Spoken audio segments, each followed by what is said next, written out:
আসসালামু আলাইকুম। আজকে আমরা এ পর্বে উপসেট সম্পর্কে জানব। তো উপসেটটা কি? এর সংজ্ঞায় বলা হচ্ছে কোনো একটি সেট এ এর প্রত্যেকটি উপাদান যদি আরেকটি সেট বি এর উপাদান হয় তবে সেট এ কে সেট বি এর উপসেট বলে। অর্থাৎ একটা সেট এ আর একটা সেট বি, দুইটা সেট। এখন এ সেটের যে উপাদান, সেই উপাদানগুলো যদি এই বি সেটের মধ্যে থাকে, ধরেন এ সেটের উপাদান 1, 2, 3, 4 আর বি সেটের উপাদান 1, 2, 3, 4, 5, 6 এরকম। তাহলে আপনারা দেখেন যে বি সেটের যে উপাদানগুলো আছে, এ সেটের উপাদানগুলো এইখানে বিদ্যমান বি সেটের মধ্যে। এই যে 1 থেকে 4 এ বিতেও আছে, এতেও আছে। তো এরকম যদি ঘটনা হয় তাহলে এই ক্ষেত্রে এই এ সেটকে বি সেটের উপসেট বলা হবে, এই এ সেটকে। আর এই যে বি সেটের উপসেট, এই ঘটনাকে মানে লেখা হয় এভাবে বা প্রকাশ করা হয় এভাবে, এ সাবসেট অফ বি। অর্থাৎ এ হচ্ছে বি এর উপসেট, আর এটাকে পড়া হয় এ বি এর উপসেট বাংলায়, আর ইংলিশে পড়া হয় A is a subset of B, আর এই চিহ্নটা দ্বারা প্রকাশ করা হয়। এইখানে এরপরে এখানে আমাদের একটা উদাহরণ দেওয়া হয়েছে যে A is equal to A comma B একটি সেট, আর এই সেটের উপাদান হচ্ছে A comma B, A B. এই সেট থেকে এই সেটগুলো গঠন করা হয়েছে। আর আবার কোনো উপাদান না নিয়ে ফাঁকা সেট গঠন করা যায়। এগুলো তো আমাদের এখানে উপাদান আছে, এরকম কোনো উপাদান ছাড়াই আমরা একটা সেট গঠন করতে পারি, সেটার নাম হচ্ছে ফাঁকা সেট বা ফাই। এখন তাহলে টোটালি আমরা এখান থেকে গঠন করতে পারি, এই সেট থেকে আমরা 4টা সেট গঠন করতে পারি। একটা হচ্ছে A comma B, A B ফাঁকা সেট। তো এই প্রত্যেকটা সেটের উপাদান, এগুলো প্রত্যেকটা এক একটা সেট। এটা একটা সেট, এটা একটা সেট, এটা একটা সেট, এটা একটা সেট। তো এই প্রত্যেকটা সেটের উপাদান কোথায় আছে? আমাদের এই এ সেটের মধ্যে বিদ্যমান আছে, কারণ এখানে যে উপাদানগুলো আছে A B, A B, D, এটা সবগুলাই আমাদের এই এ সেটে বিদ্যমান আছে। ফাঁকা সেটটা আমরা সব সেটের সাথে জুড়ে দিতে পারি। ফাঁকা সেট হচ্ছে এমন একটা সেট যেটা যদি কোনো উপাদান না থাকে তাহলে সেখানে ফাঁকা হবে, আর যদি সেটের মধ্যে কোনো উপাদান থাকে তাও আমরা ফাঁকা সেটটা জুড়ে দিতে পারি। তো এজন্য এখানকার প্রত্যেকটা উপাদান আমরা এ সেট থেকে পাবো। তো এখন এই যে ঘটনাটা ঘটলো, তাহলে এই প্রত্যেকটা সেট, এই যে সেটগুলা, এটা কোথায় আছে? এ সেটে আছে। তো এই প্রত্যেকটা সেটকে এখন আমরা বলতে পারি এই সেটগুলো হচ্ছে এ সেটের উপসেট, এ সেটের উপসেট। তো এদের নাম যদি আমরা দিই, ধরেন এটার নাম দিলাম আমরা বি, এটা সেটের নাম দিলাম সি, এটা ডি, এটা ই। তাহলে এই বি, সি, ডি, ই এরা প্রত্যেকটায় এ সেটের হচ্ছে উপসেট। তো সেই ঘটনাটা এখানে বলছে।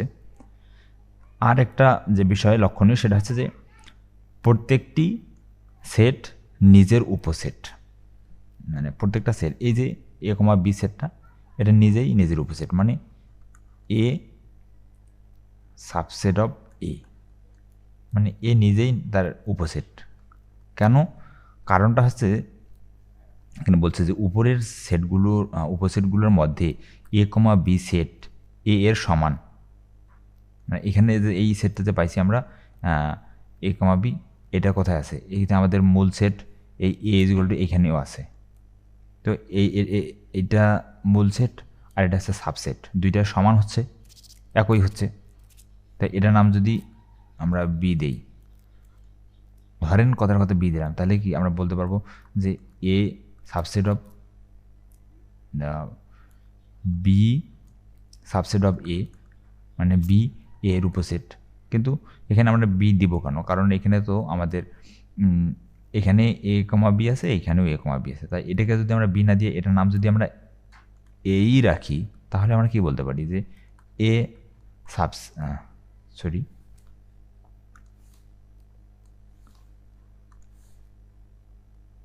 এ সাবসেট অফ এ। তো এই জন্য বলছে যে প্রত্যেকটা সেট নিজের উপসেট। এটা প্রত্যেকটা সেটের ক্ষেত্রে এই ঘটনাটা ঘটবে, প্রত্যেকটা সেট তার নিজের উপসেট হবে। কারণ এরকম সেটগুলো থেকে প্রতিবারে এরকম উপাদান বের হবে, মূল সেটে যে উপাদানটা আছে সেই উপাদানটাই আমাদের সাবসেটেও বের হবে। তো এই হচ্ছে এখানকার বিষয়। তো এখন এখানে বলছে যে চিন্তা করো, চিন্তা করতে বলছে একটি সার্বিক সেট নিজেই তার উপসেট হতে পারে কিনা, একটা সার্বিক সেট তার নিজের উপসেট হতে পারে কিনা। তো সার্বিক সেটটা কি, আমরা এর আগে সার্বিক সেট এখানে দেখে আসছি। আমরা যদি সে জায়গায় একটু যাই, এটা হচ্ছে সার্বিক সেট বা ইউনিভার্সাল সেট। সেটা কি, যদি কোনো সেটের উপাদানগুলো অন্য কোনো একটি নির্দিষ্ট সেট থেকে সংগৃহীত হয়। ধরেন এ একটা সেট, বি একটা সেট, তো এই এ সেটের উপাদান যদি মানে বি সেটের উপাদান যদি এ সেট থেকে নেওয়া হয়, ধরেন এ সেটের উপাদান 1 2 3 4, আর এ সেটের উপাদান সকল স্বাভাবিক সংখ্যা, এটা সকল স্বাভাবিক সংখ্যা।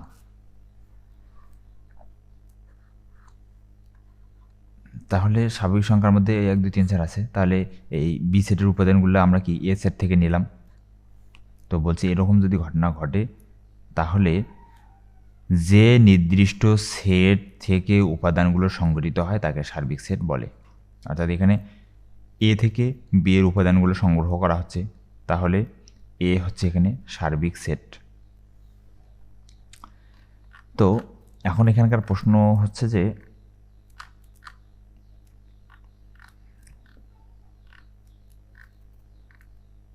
একটি সার্বিক সেট নিজেই তার উপসেট হতে পারে কি না। এটা অবশ্যই হতে পারে, তাহলে উত্তর হবে হ্যাঁ হতে পারে। কেন হতে পারে আমরা তো একটু আগে দেখলাম, কারণ বলছে যে প্রত্যেকটি সেট নিজের উপসেট। তো সার্বিক সেট যদি একটা সেট হয়, তাহলে তার নিজের উপসেট অবশ্যই থাকবে এ কথা অনুযায়ী। তো এর উত্তর হবে হ্যাঁ হতে পারে। এরপরে নিচে আছে আমাদের যাচাই করো। কি যাচাই করতে বলছে, মনে করো P is equal to 1 2 3, Q is equal to 2 3, R is equal to 1 3। তিনটা উপাদান আমাদের, তিনটা সেট দেওয়া আছে আমাদের পি কিউ আর। এখন ক নম্বরে আমাদের প্রশ্ন বলছে যে কিউ এবং আর পি এর উপসেট। কিউ আর, এটা হচ্ছে কিউ, এটা আর, এটা হচ্ছে পি এর উপসেট। এরা দুইজনেই পি এর উপসেট।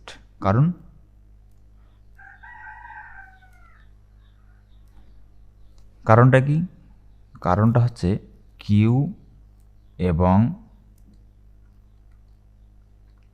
আর এর উপাদান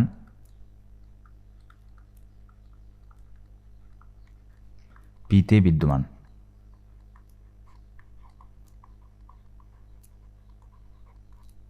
এটা হচ্ছে কারণ।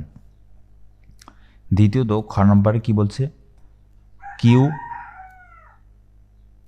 পি এর একটি উপসেট। কিউ পি এর একটি উপসেট, এটির প্রকাশ হলো, আচ্ছা মানে কিউ হচ্ছে পি এর উপসেট, তাই এটার প্রকাশ হলো কিউ সাবসেট অফ পি। এর প্রকাশটা আমরা কীভাবে করবো সেটা জানতে চাইছি। তো এটা এভাবে প্রকাশ, কিউ সাবসেট অফ পি। তৃতীয়ত পি সাবসেট অফ পি, এই প্রকাশটি সত্য নাকি মিথ্যা?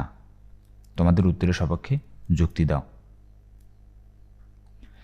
এটা অবশ্যই সত্য, পি সাবসেট অফ পি, এটা অবশ্যই সত্য, আমরা এটা সত্য লিখব। আর উত্তরের সপক্ষে যুক্তিটা কি? যুক্তিটা হচ্ছে যে প্রত্যেকটি সেট, এখানে আমরা যে কথাটা দেখলাম, প্রত্যেকটি সেট নিজের উপসেট, এটাই হবে এর যুক্তি। প্রত্যেকটি সেট নিজের উপসেট, এটাই হচ্ছে এখানকার যুক্তি। আচ্ছা, 2 নম্বরে বলছে যে 2n সাবসেট অফ n, যেখানে n সকল স্বাভাবিক সংখ্যার সেট। আচ্ছা, এই ঘটনাটা আমাদের সত্য, কারণ এখানে n আমাদের কি? সকল স্বাভাবিক সংখ্যা। স্বাভাবিক সংখ্যা মানে কি? তার মানে n মানে কি দাঁড়াচ্ছে? n ইজ ইকুয়াল টু কত দাঁড়াচ্ছে? 1 2 3 4 5 এভাবে ডট ডট চলতে থাকবে, এটার কোনো শেষ তো নাই, তাই না? তাহলে n হচ্ছে স্বাভাবিক সংখ্যা, এই n এর পরিচয় কি? n স্বাভাবিক সংখ্যা। আর এই 2n মানে কি দাঁড়াচ্ছে? তাহলে n এর মান যদি 1 2 3 4 হয়, তাহলে 2n কি দাঁড়াচ্ছে? 2n এর মান আমরা যদি একটু দেখি, 2n এর মান, n এর মান যখন 1, তাহলে 2 আর 1 গুণ করলে কত আসতেছে? 2 × 1, তাহলে 2 1 2, তারপরে n এর মান যখন 2, তখন 2n কত আসতেছে? তাহলে 2 দ্বিগুণা 4, তখন 3, তাহলে 3 দ্বিগুণা 6, 4 হলে 4 দ্বিগুণা 8, 5 হলে 5 দ্বিগুণা 10, তাই না? এটাই তো। তাহলে এগুলা কী দাঁড়াচ্ছে? 2n এর মান দাঁড়াচ্ছে 2 4 6 8 10। এগুলো আমাদের কোথায় বিদ্যমান? এগুলো আমাদের এই স্বাভাবিক সংখ্যার মধ্যে অবশ্যই বিদ্যমান আছে, আমরা তো জানি। এগুলো যেহেতু স্বাভাবিক সংখ্যা, তাহলে আমরা বলতে পারি যে 2n সাবসেট অফ n, তাহলে এটাও সত্য। তো আশা করি বিষয়টা আপনারা বুঝতে পেরেছেন। সবাইকে ধন্যবাদ।